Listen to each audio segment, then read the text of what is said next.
Chers amis, je voudrais vous souhaiter un très chaleureux Shabbat Shalom depuis Yerushalayim, Ira Kodesh, la ville sainte. Nous espérons très bientôt revoir reconstruite, encore cette semaine, Bezrat Hashem, que Dieu annule ce Tisha B'Av, ce 9 Av, dans 9 jours, et qu'on soit déjà avec le temple reconstruit, Bezrat Hashem. Sinon, c'est clair que les choses sont pour très bientôt. On a fait un appel cette semaine pour prier. Il y a le maximum de personnes qui prient souvent à Hachem, qui l'amènent à Géoula. C'est clair que c'est très important. Comme avait dit Laurent Ben Shaoul il y a quelques années, une trentaine d'années, il m'a dit comme ça, que quand un invité doit venir à la maison, il faut l'attendre. Que peu de gens attendaient Mashiach.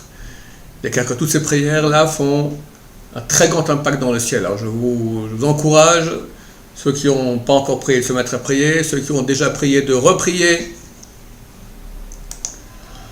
Et il faut se préparer. Tout nous montre que c'est très très proche. La tension, Biden et Xi Jinping essaient de régler le problème sur Taïwan. Xi Jinping a dit au téléphone à Biden, attention de rien faire avec Taïwan parce que tu joues avec le feu. Avec l'Iran, il y a une imminence d'attaque israélienne parce qu'ils ont récemment déjà un début de bombe atomique. Et Nasrallah, le chef de Hezbollah, annonce qu'il va attaquer la plateforme de gaz au large de Haïfa et ça a amené la guerre, c'est clair. La Russie, l'ancien Premier ministre, ou je ne sais plus, ministre de la guerre de Russie a dit qu'on arrivait à la fin du monde. De tous les côtés, ça arrive, la crise évidemment, et nos textes qui disent que c'est pour la fin de la 7e année, Bezrat Hashem. Donc il faut se préparer, chers amis, attendre Mashiach, prier et tenir le coup.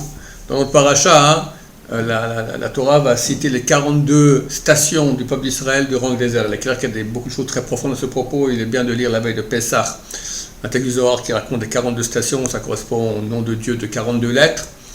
Mais nous ne sommes pas dans les secrets de la Torah. Le Baal Shem Tov dit que chaque être humain doit passer 42 stations, 42 épreuves dans sa vie. Vous me direz, des fois il y en a moins, des fois il y en a plus. Moi je pense qu'il y en a beaucoup plus. Il se peut que plusieurs épreuves font partie de la même épreuve. Et je pense qu'on peut apprendre aussi de cela pour tout un Israël. On est parti en exil, de même que le peuple juif était en exil dans le désert pendant 40 ans. Nous aussi, on a franchi combien d'exils, combien d'épreuves difficiles. Sûrement c'est un rapport avec les 42, je ne connais pas. Mais il est clair que lorsqu'on s'approche de la fin, c'est là que la tension est la plus grande. Comme quelqu'un m'a dit, quelqu'un qui veut arrêter de fumer, c'est plus facile de passer à 20 cigarettes par jour, de 20 cigarettes à 19. Mais de passer de 1 cigarette à 0 cigarette, c'est beaucoup, beaucoup plus dur. Ça, c'est la fin.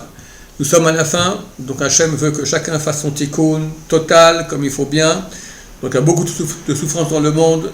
Je peux vous dire, c'est pas pour longtemps encore, il faut tenir bon, avoir confiance en Hachem. Dieu veut qu'on lève les yeux vers lui, qu'on se branche avec lui. C'est ça le seul moyen d'être sauvé, Bezrat Hachem. Faire tchouva, se rapprocher d'Hachem, avoir du bitachon, faire tchouva aux autres, et montrer à Hachem qu'on veut qu'il revienne construire son temple. J'ai lu au nom je crois que c'est Admor de Gour, je ne suis pas certain, il a dit que l'attente de la Géoula provient en fait de l'amour d'Hachem. Il y a un message d'attendre la Géoula, mais il y en a qui n'attendent pas. Comment ça se fait? Il dit que c'est un manque d'amour d'Hachem. Quelqu'un qui est vraiment amoureux d'Hachem, comme son conjoint qu'il aime est parti à l'étranger, il attend qu'il revienne.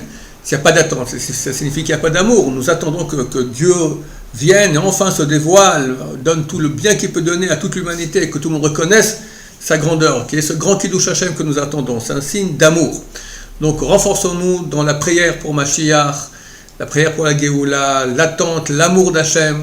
Et bien sûr, ce sont ces jours-là, cette semaine qui rentre, cette semaine du 9 Av, qui est le moment le plus propice à montrer à Hachem que nous sommes en deuil, qu'on ne peut pas continuer à vivre comme ça, comme si de rien n'était, alors que son temple est détruit, son peuple est en exil, dans la souffrance, l'univers, l'humanité ne connaît pas la grandeur d'Hachem. On est en deuil de cela. Il faut montrer ce deuil. Ce n'est pas simplement arrêter de manger de la viande ou boire du vin et puis la vie continue. Il faut vraiment montrer à Hachem que nous attendons qu'il revienne et qu'on est triste. On ne peut pas supporter cette situation-là. Sur le site, on a mis tout le dossier sur Tisha B'Av. Je vous convie à aller étudier toutes ces lois, parce qu'il y en a beaucoup, bien les faire. L'essentiel, c'est le cœur. Le cœur, montrer à Hachem vraiment que nous l'aimons et que nous voulons qu'il revienne habiter parmi nous. Je vous souhaite à tous un Shabbat Shalom, plein de bonheur, pas de deuil pendant Shabbat, rien du tout. que le bonheur, la sainteté, beaucoup de Torah, beaucoup d'entente, beaucoup de lumière. Je vous souhaite à tous un Shabbat Shalom, Umvorach.